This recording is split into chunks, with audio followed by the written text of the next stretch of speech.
इस वीडियो में हम आज ऑडियो वीडियो मटेरियल या ऑडियो वीडियो शिक्षण सहायक सामग्री के बारे में बात करेंगे। श्रव्य दृश्य शिक्षण सहायक सामग्री के बारे में बात करेंगे।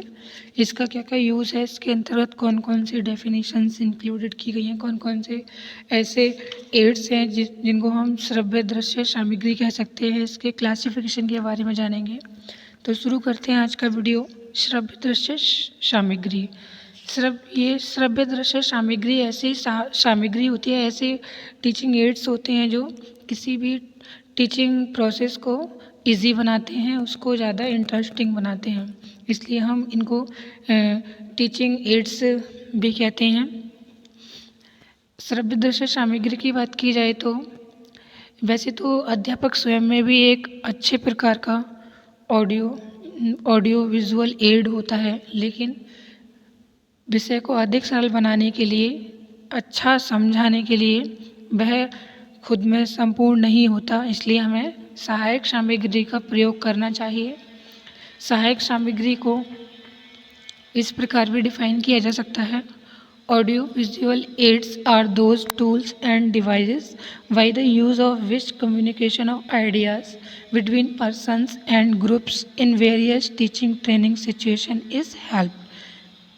इसके बाद हम इसकी और परिभाषाओं के बारे में जानेंगे। वर्टन ने कहा है कि इनके अनुसार श्रव्य दृश्य सामग्री वह संवेदीय पदार्थ या काल्पनिक वस्तुएं हैं जो अधिगम को प्रारंभ एवं प्रेरित करती हैं, प्रदान करती हैं। इंग्लिश में देखें तो audio visual aids are those sensory objects और image which initiate, stimulate and reinforce learning. यानी कि जो ऑडियो विजुअल एड्स हैं वो क्या करते हैं, ऐसे पदार्थ होते हैं वो बच्चों में को पढ़ाने के लिए प्रेरित करते हैं और उनको रेनफोर्समेंट यानी कि पुनर्बलन प्रदान कराते हैं। इसके बाद एडगर डेल ने कहा है कि श्रव्य दृश्य सामग्री वे युक्तियाँ हैं कि जिनके प्रयोग से विभिन्न प्रकार के शिक्षणों व प्रशिक्षणों स्थितियों में व्यक्तियों एवं समूहों को विचार के संचार में सहायता मिलती है। इन्हें बहुसंवेदनशील सामग्री के रूप में भी जाना जाता है। Audio visual aids are those devised by the use of which communication ideas between persons and groups in various teaching and training situation is helped. These are also termed as multisensory materials. इसके अलावा dent EC ने भी इसको परिभाषित किया है, define किया है। श्रव्य दृश्य सामग्री ऐसी सामग्री है जो कक्ष में या अन्य शिक्षण परिस्थितियों में लिखित या बोली जाने वाली पाठ्य सामग्री को समझाने में लाभ पहुंचाती है। Audio visual ads means that complete material which help to understand the written or oral subject matter in classroom or in other teaching situations. इसके बाद हम इसके उद्देश्य के बारे में जान लेते हैं। Objectives of audio visual ads, इसके बहुत सारे एम्स हो सकते हैं, लेकिन यहाँ पे हम कुछ सेलेक्टेड एम्स को देखेंगे। शिक्षण को प्रभावशाली बनाना, यानी कि अगर हम अपनी टीचिंग प्रोसेस को, टीचिंग को इफ़ेक्टिव बनाना है तो हमें ऑडियो विजुअल एड्स का यूज करना चाहिए। तथा विषय वस्तु में रुचि उत्पन्न करना, यानी कि जो हमारा टॉपिक है या हमारा कंटेंट है या कुरिकुलम है उसमें इंटरेस्ट पैदा करने के लिए हम श्रव्य दृश्य सामग्री यूज कर सकते हैं। इसके अलावा ऐसे पदार्थों को दिखा सकते हैं, हम कोई नमूना बना के दिखा सकते हैं जिनको हम रियल में नहीं दिखा सकते। पाठ्य सामग्री को सरल बना देना, पाठ्य सामग्री यानी कि कुरिकुलम को बहुत ज़्यादा इजी बना देना, तथा रुचियों का विकास करना, तथा छात्रों का यानी कि स्टूडेंट्स का माइंड कॉन्सेंट्रेट रहे, इसलिए हम श्रव्य दृश्य सामग्री का यूज कर सकते हैं। छात्रों को या स्टूडेंट को एक्टिव बनाना, स्टूडेंट इतना लेक्चर मेथड से एक्टिव नहीं होते जितना एक्टिव वो किसी एड को यूज करने पर होते हैं, क्योंकि उनकी क्यूरियोसिटी उसे जानने में ज़्यादा हो जाती है। छात्रों में कौशलों का विकास करना, जब हम छात्रों को कुछ चीज़ें ऑब्ज़र्व करने के लिए देते हैं या कुछ चीज़ें देखने के लिए देते हैं तो उनके बहुत सारे स्किल्स डेवलप हो जाते हैं, जैसे कि ऑब्जर्वेशन स्किल्स। अगर हम कोई चीज़ दिखाएंगे तो बच्चे उसको बहुत अच्छे से देखते हैं और फिर उनके नए नए स्किल्स डेवलप होने शुरू हो जाते हैं। इंद्रिय परीक्षण पर बल देना, यानी कि ये सेंसरी टेस्ट पर आधारित होते हैं। छात्र केंद्रित शिक्षा का विकास करना। पहले कहा था कि अध्यापक कक्षा में लेक्चर आए, दिए और चले गए। इससे क्या होता था कि छात्र जो शिक्षा थी वो हमारी एक पक्षीय हो गई थी। लेकिन जब हम श्रव्य दृश्य सामग्रियों का यूज करेंगे तो हमारा जो कंसंट्रेशन है वो हमारी शिक्षा जो होगी वो दोनों पर आधारित होगी, अध्यापक पर भी और छात्र पर भी। इसलिए हमें कोशिश करनी चाहिए कि जो हमारी एजुकेशन सिस्टम है उसको हमें चाइल्ड सेंटर्ड रखना चाहिए। छात्रों में क्रिएटिविटी उत्पन्न करना, यानी कि श्रव्य दृश्य सामग्री से क्या होगा, बच्चों में क्रिएटिविटी जगेगी, वो नई नई चीज़ों को सीखना शुरू कर देंगे। छात्रों में अंतःक्रियाशील बनाना। इसके बाद हम श्रव्य दृश्य सामग्री के कार्य की बात करेंगे। Functions of audio visual ads. श्रव्य दृश्य सामग्री या ऑडियो विजुअल एड्स के बहुत सारे काम होते हैं तथा सभी बच्चों के लिए टीचिंग बहुत ज़रूरी है। छोटे बच्चों की शिक्षा में तो इसके महत्व को बहुत ज़्यादा माना गया है तथा इनके कुछ पॉइंट्स में देख लेते हैं। प्रेरणा, यानी कि मोटिवेशन। ऑडियो विजुअल एड्स बच्चों का जो उनका ध्यान होता है उसे आकर्षित करने की कोशिश करते हैं। इससे बालकों की या बच्चों की जो सिखाने की क्रिया होती है इससे उनमें बहुत ज़्यादा प्रेरणा या उनका मोटिवेशन बन जाता है। अगर दूसरे शब्दों में देखें तो दैनिक शिक्षण विधि की अपेक्षा श्रव्य दृश्य सामग्री द्वारा पढ़ाने से बालक पाठ को ध्यानपूर्वक सुनते हैं और आसानी से जल्दी सीख जाते हैं। इसके बाद क्रिया का सिद्धांत। श्रव्य दृश्य सामग्री के उपयोग से बच्चों में बहुत सारी क्रियाएं करने के अवसर मिलते हैं। उन्हें नई नई चीज़ों को करने का उन्हें मौका मिलता है। उससे वो बोलते हैं, लिखते हैं, क्वेश्चन करते हैं, डिबेट करते हैं। इससे उनकी जो सेंसरी ऑर्गन्स होते हैं वो काफ़ी एक्टिव हो जाते हैं, जिससे उनके लेसन्स में काफ़ी उनको इंटरेस्ट आने लगता है और वो खेलते खेलते चीज़ों को सीखने लगते हैं और खेलते खेलते ही कठिन से कठिन बातों को भी किसी कठिनाई के स्वाभाविक रूप से सीख जाते हैं। इसके बाद स्पष्टीकरण। श्रव्य दृश्य सामग्री के यूज से या ऑडियो विजुअल यूज से क्या होता है, कठिन से कठिन जो कंटेंट होता है हमारा सिलेबस का उसका क्लैरिफिकेशन हो जाता है। इसका एक रीज़न ये भी है कि बच्चे जो कुछ सुनते हैं उसी को आँख से देख भी लेते हैं।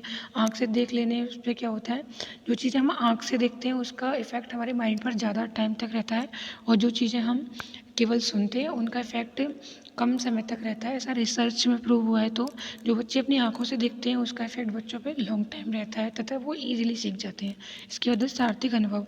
श्रव्य दृश्य सामग्री द्वारा बच्चों को पाठ जो होता है मूर्त रूप से पढ़ाया जाता है। प्रत्येक बच्चे वस्तु को देख कर, छू कर, टच कर, पूछ कर अच्छे से समझने की कोशिश करते हैं। इससे जो लेसन होता है काफ़ी इजी, इंटरेस्टिंग हो जाता है और सभी बच्चे काफ़ी खुशी से शिक्षा को ग्रहण करते हैं, सीखते हैं। दूसरे शब्दों में श्रव्य दृश्य सामग्री के प्रयोग से बच्चों के नए नए एक्सपीरियंस होते हैं। The symbolic representation of direct experience is possible by means of audio visual ads. इसके बाद हम नेक्स्ट पॉइंट की बात करें, रटने को कम करना। ऑडियो विजुअल एड्स क्या करता है, बच्चों के इसमें हम बच्चों को उपयोग का ज्ञान कराते हैं, यानी कि बच्चों को हम किसी चीज़ को डायरेक्ट प्रयोग करके दिखाते हैं तो बच्चों में क्या होता है, इससे रटने की उनकी क्रिया कम हो जाती है, जिससे उन्हें रटने की जगह समझने पर उन्हें हम ज़्यादा बल देते हैं। इससे सीखा हुआ ज्ञान काफ़ी स्टेबल हो जाता है और चीज़ों को रटने की ज़रूरत भी नहीं पड़ती। इसके बाद शब्दावली में बुद्धि वृद्धि। दृश्य श्रव्य सामग्री के द्वारा बच्चों की जो शब्दावली होती है, डिक्शनरी होती है, उसमें काफ़ी ज़्यादा वृद्धि हो जाती है। इसका रीज़न ये भी है कि रेडियो, टेलीफोन और चलचित्र का प्रयोग करते समय वे नए नए शब्द सुनते हैं तथा उन्हें ग्रहण करते हैं। इसके बाद शिक्षण में कुशलता। श्रव्य दृश्य सामग्री के उपयोग करने से शिक्षण में कुशलता आती है, साथ ही साथ शिक्षण और अधिक प्रभावशाली बन जाता है। दूसरे शब्दों में जिन सूक्ष्म बातों, जिन छोटी छोटी बातों पर कठिन भागों को बच्चे चॉक और टॉक की हेल्प से नहीं समझ पाते, वो उन्हें ऑडियो विजुअल एड्स की हेल्प से सक्सेसफुली समझ लेते हैं। इसके बाद हम श्रव्य दृश्य सामग्री के क्लासिफिकेशन की बात करेंगे।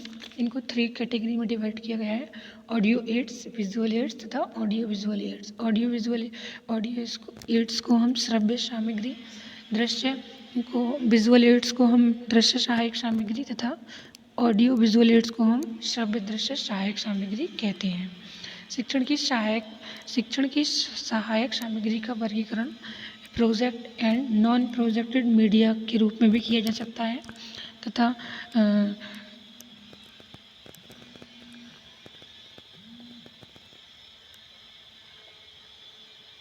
ऑडियो वीडियो एड्स के अंतर्गत project and non projected media को देखें तो प्रोजेक्टेड मीडिया में स्लाइड्स, फिल्म पट्टियाँ, motion pictures, video tape, transparency, अपारदर्शी सामग्री और रिकॉर्डिंग जो होती हैं वो सारी इंक्लूड होती हैं। इसके बाद हम नॉन प्रोजेक्टेड मीडिया में देखें तो bulletin board, chalk board, flannel board, graph, chart model, मानचित्र, मैप्स, ये सब चीज़ें इसमें इंक्लूडेड होती हैं। इसके बाद हम श्रव्य दृश्य सहायक सामग्री का वर्गीकरण देखें, classification of audio visual ads देखें तो इसमें क्या होता है, इसमें श्रव्य सामग्री में radio, gramophone, linguaphone, teleconferencing, tape recorder, ये सब चीज़ें श्रव्य सामग्री यानी कि सुनने वाली चीज़ों में यानी कि ऑडियो एड्स में इंक्लूड की गई हैं। वीडियो एड्स में विजुअल एड्स में देखें तो वास्तविक वस्तु यानी कि रियल ऑब्जेक्ट या किसी चीज़ के सैम्पल्स, डायग्राम्स तथा मैप्स हम इसमें इंक्लूड कर सकते हैं। अगर हम दोनों की बात करें तो श्रव्य दृश्य सामग्री दोनों की बात करें तो इसमें हम चलचित्र अथवा सिनेमाघर, समाचार संबंधी फिल्म, दूरदर्शन, नाटक, इन सबको इंक्लूड करती है। इसके अलावा हम इसमें रेखा चित्र तक आके graph, chart, bulletin board, flannel board, इसके अलावा म्यूज़ियम, जादू की लालटेन, चित्र विस्तारक यंत्र, स्लाइड्स, फिल्म पट्टियाँ, चित्रदर्शक, मूक चित्र तथा ओवरहेड प्रोजेक्ट यानी कि OHP आदि चीज़ें इसमें हम इंक्लूड करते हैं। तो आज हमने श्रव्य दृश्य सामग्री के बारे में जाना। नेक्स्ट वीडियो में हम इनको एक एक करके डिफाइन करेंगे, ऑडियो एड्स तथा विजुअल एड्स तथा ऑडियो विजुअल एड्स तथा कौन कौन से टाइप में कौन कौन से एड्स इंक्लूड किए गए हैं तथा हमको उनका किस प्रकार से उपयोग करते हैं तथा परीक्षा में इसमें से किस प्रकार के प्रश्न पूछे जाते हैं। अगले वीडियो में हम इन बातों पे चर्चा करेंगे। आई होप कि आप लोगों को ये वीडियो पसंद आया होगा। वीडियो अच्छा लगा हो तो वीडियो को लाइक एंड शेयर, चैनल को सब्सक्राइब करना बिल्कुल ही नहीं भूलिएगा। मिलते हैं नेक्स्ट वीडियो में नेक्स्ट टॉपिक के साथ, तब तक के लिए नमस्कार।